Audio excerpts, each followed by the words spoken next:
అరే చక్కగా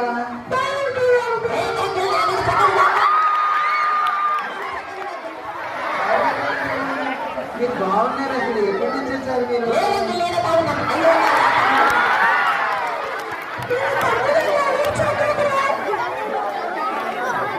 ఏంటన్నా మీ తమ్ముడు అతను? ఓహో, మీ తమ్ముడు బాగా అల్లరి చేసేటట్టున్నాడు కదా.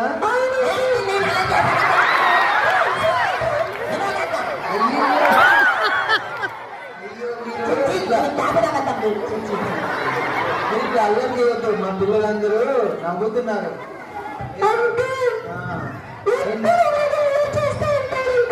అవునా, తుంటరి పనులు చేసేవాళ్ళు క్లాస్ లో టీచర్స్ వాళ్ళని ఎక్కువ.